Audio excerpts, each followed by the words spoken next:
ko gwamnatin tarayya ne ko shugaban kasa ne wallahi ba mu tsoronsa. Sai dai mu yi biyayya saboda girmama shugabanci, amma ba za a dinga cin mana mutunci ba. Mutane suna yunwa suna wahala. Ya kamata a duba shugabanci. Shugabanci shine sauraron mutane. Bala Mohamed, Bauchi State Governor and Chairman of PDP Governors Forum, speaking in a reception he organized for Christians in Bauchi State. This is the way opposition is supposed to be speaking.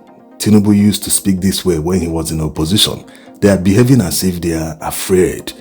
The fact that Tinubu is hounding and intimidating, arresting anyone that is opposing his administration doesn't mean the opposition should cower. No.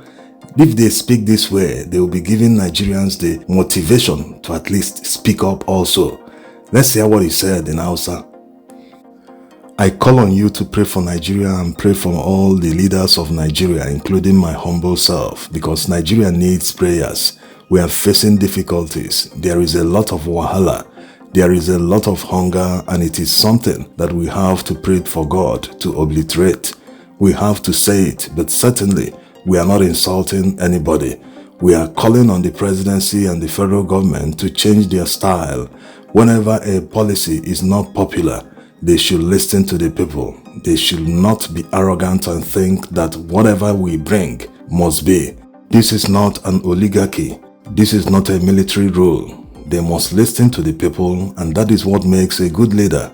And we pledge to be loyal to them, but anything they are doing contrary to that, they are calling for anarchy. They are calling for intransigence, and it is unacceptable. There are a lot of wahala. We must work together across the party lines, across the tiers of government to provide succor and solace to the Nigerian people. It is not about pride or ego. We must be able to do things that people will be assisted with, because whatever it is, the situation was not like this before.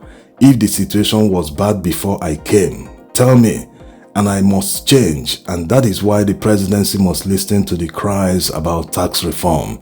It is not a good policy for northern Nigeria, because we are not going to get money to pay you salaries, to do roads. They must listen.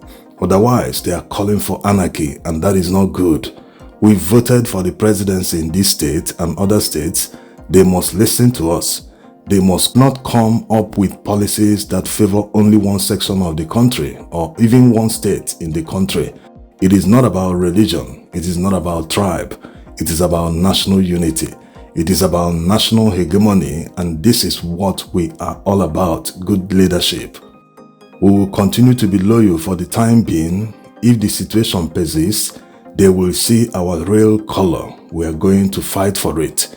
We are not afraid of them, even if he's the president, except that we only show respect. Whether it is a traditional institution, or it is the federal government, or it is the president, honestly, we are not afraid of them.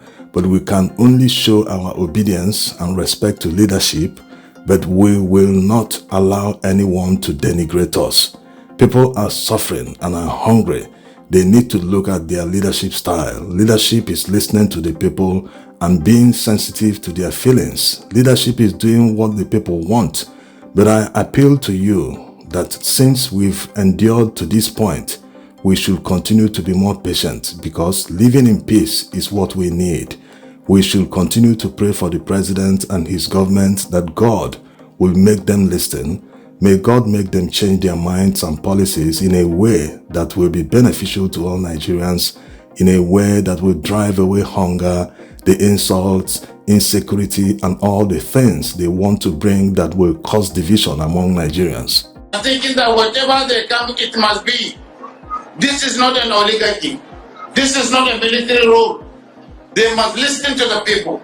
And that's what makes a good leader. And that's why the presidency must listen to the tax reform. It is not a good policy for northern Nigeria. They must not come up with policy that favors only one section of the country or one state in the country. It is not. If you oppose the current administration, you don't like their policies, you want them removed from power, you must align with all opposition members. Everyone in opposition, you must make them your friend. That's how to win. That's how politics works. You can't pick and choose and say, this person is this. No, I wouldn't work with this person, or this person is that. No, don't bring this person close. He's known for this, he's known for that. No, you must align and work with everyone in opposition. It's not about whether you like tax reform or whether you hate the fact that some northern states are opposing the tax reform. By the way, the tax reform, especially the VAT, is nice. But the problem is the timing. There is so much suffering across Nigeria, there is so much poverty, and if the tax reform scales through at the National Assembly, that will mean that more money will go to states where VAT is generated. That also means that states that generate less VAT revenue will receive less. That means more states will be impoverished, especially in northern Nigeria. Not that it is anyone's fault that they are generating less VAT revenue, but you see that timing, it is very wrong.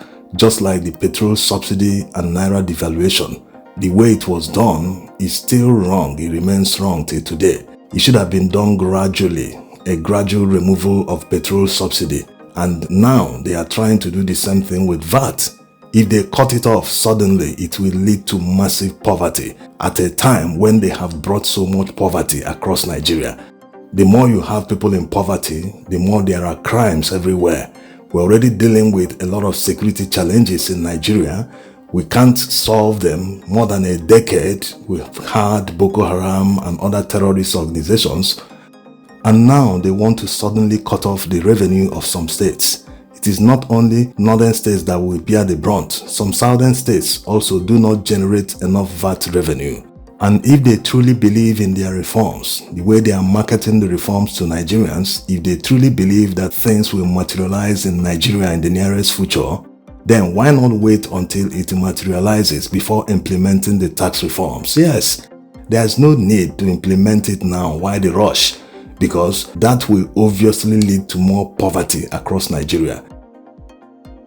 You see, the kind of power and control the current administration enjoys, no other administration in Nigeria's recent history enjoyed such powers. They have virtually no opposition in both houses of National Assembly. The courts are always willing to stamp and approve on anything they bring to court. Is it the police? Is it the army and other security agencies? Their loyalty to the administration is not in question. So these kind of powers, they are supposed to use it to turn around the fortunes of Nigerians. Even Buhari, despite destroying Nigeria's economy, still had serious opposition in the National Assembly. Today, only lone voices, mostly from the same APC, oppose the current administration. But what do Nigerians get in return? Mass poverty everywhere, arrogance, always gloating, things that obviously are not working, trying to convince Nigerians that they are working. Look at the so-called presidential chat. Even the journalists couldn't ask him any question. They were just there as yes men. Imagine such a missed opportunity.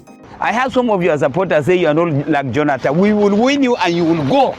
We will win you and you will go. And that voting will go for Viva. Nobody will force us for anybody. We are not monarch and we are not under your distance. We vote you to rule us for the 4 years.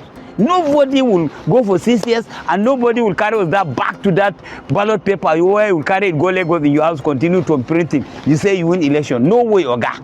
Nobody can force us that thing. We don't afraid of anybody, but only we can respect. Me, I can only respect, but we can feel, and we continue educating our people to know. This man has always been very vocal in criticizing and holding the current administration to account. And the surprising thing is that he is an APC member. Yes, many people don't know. This is the kind of rhetoric, this is the kind of reasoning Nigerians must adopt. Not saying, no matter what you vote, they have already written the results. No, you stand your ground. This needs to be repeated over and over again so that Nigerians can understand it. You do not have any other option. No, none exists except coming out to vote, coming out to stand your ground and make sure that your votes count. Everything is in your power. They are not going to amend the laws to suit what you want, to make it mandatory that INEC must upload results. They are not going to do that. After all, the laws already exist. It's just that they manipulated it and the courts supported them. Yes, the problem is not laws. The problem is implementation. Are they going to abide by existing ones, not to talk of new ones? something that you know that will ensure that they will never return to power, how are they going to do it? They won't do it for you. So Nigerians must troop out even in more numbers, more than in 2023, to vote them out. If you don't do that, imagine what the next term will be. Someone that is treating you this way in his first term, he is doing as if he doesn't need your votes to come back in his second term. So that's why you have to fight back and tell them, hey, my vote must count whether you like it or not. It is my constitutionally backed right that I must vote, and INEC is bound to count my vote and make sure it is the votes that are collated. It is left for Nigerians to do this. Since they don't want to do it, you have to force it on them. You must stand your ground. If anyone is hoping that someone else will come to fight for him, the person is living in delusion. You must fight for yourself. If you cannot spare that one day, definitely that day is already a national public holiday. You must spare that day, the entire day, to make sure that your votes count, to make sure that you stand your ground to defeat anyone trying to impose a candidate, carry away ballot box, or chase everyone away from the polling unit to make sure your votes don't count. You must take your destiny in your hands. You don't have any other option. Are you going to fight them? You cannot fight them. You can't match their military power. So don't even go there. Your only way is the constitutionally backed way, because you are not the one in power. They are the one in power. They can easily intimidate you once you break the law. So the one you know that you will not be breaking any law, that's the one you will do. Make sure you come out to vote. Mobilize people in your community. That is the only chance for a better Nigeria you can have. Otherwise, they will continue. And what they will do to Nigerians in their second term can only be imagined.